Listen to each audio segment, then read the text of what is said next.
Okay, we're going to look at linear and quadratic systems. So we have two equations here, and they've kind of been written oddly, but the first one is this, and the second is that one.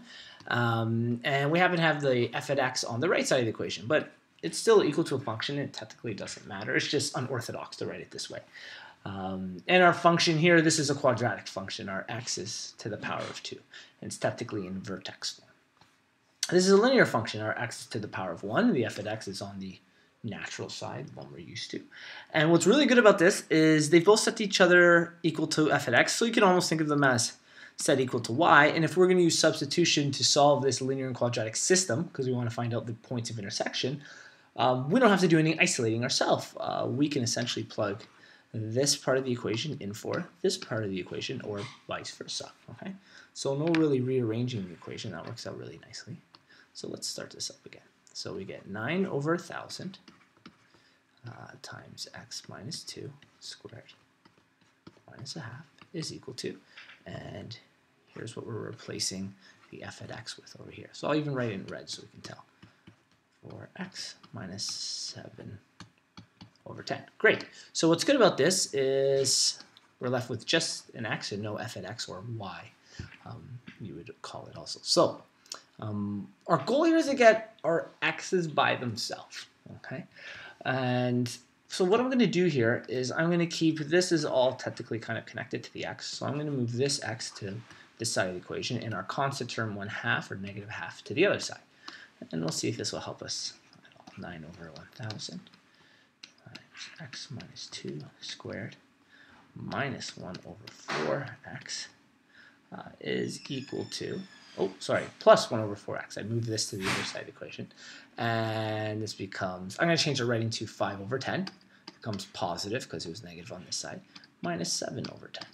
Okay, so our constant terms we can quickly figure out is negative 2 over 10 or negative a fifth. Simplifies to that on this side. On this side here, we have our quadratic, and it's in the factored form. So it'll probably be best, we might want to expand actually in this case, just to make things simpler for us, because we have our two x's here.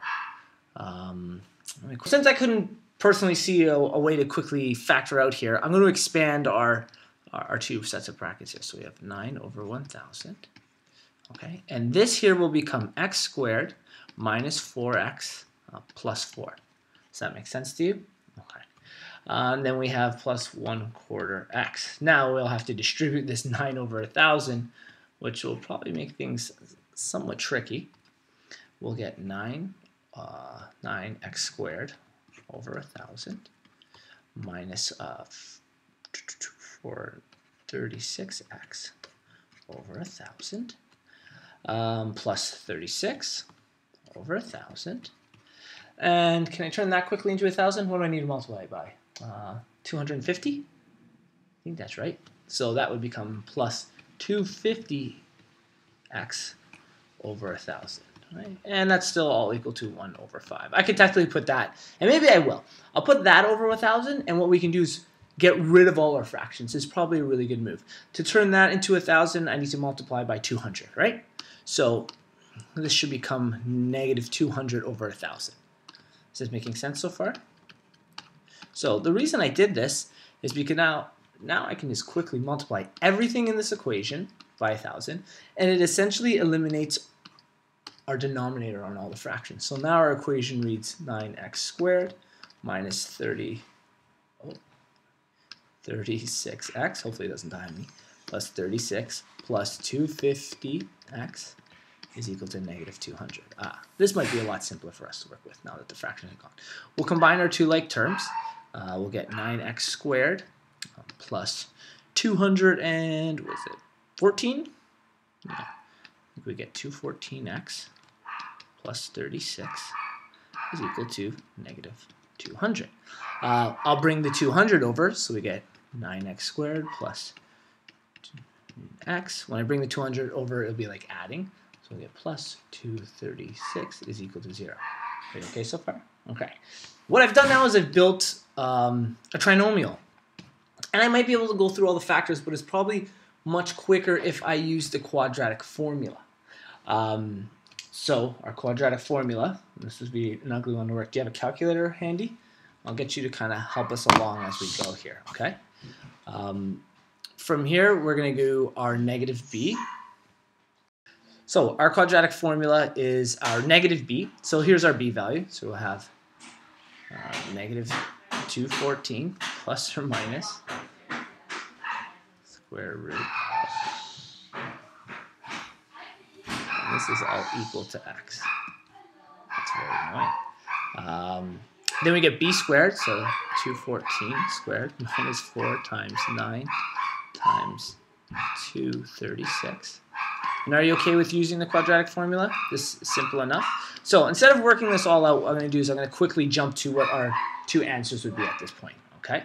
So, okay. I'm going to assume you're familiar with the quadratic formula at this point. If not, you can go back and watch another video. I'm going to just use a math solver here to help us solve the quadratic formula. So our a value was 9, our b value was 214, and our c value was 236. So this quickly runs the numbers through, and we get negative 1.1593 is one of our options. Okay, so x is equal to negative 1.1593. I memorized that? I hope so. Oops, wrong one. And then, there it is.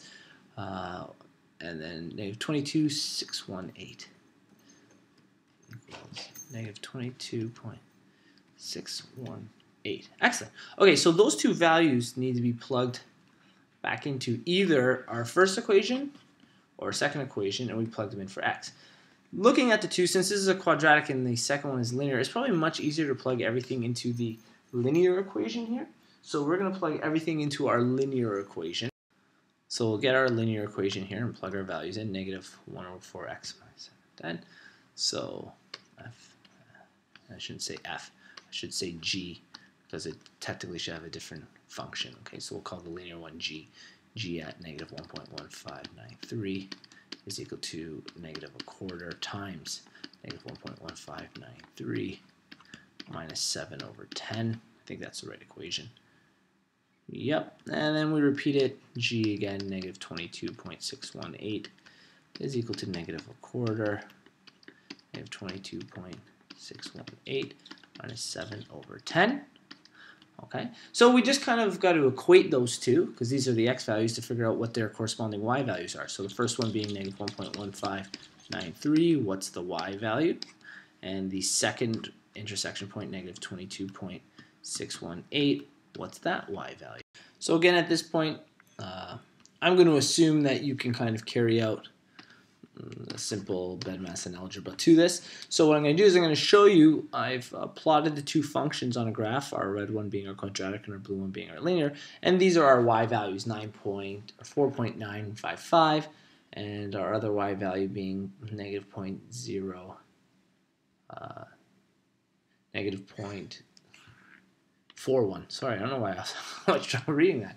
Okay, so one being 4.95-ish, and the other one being negative, and I've forgotten again, geez, 0.41. Okay, so those are our 2 points of intersection, as you saw with the graph.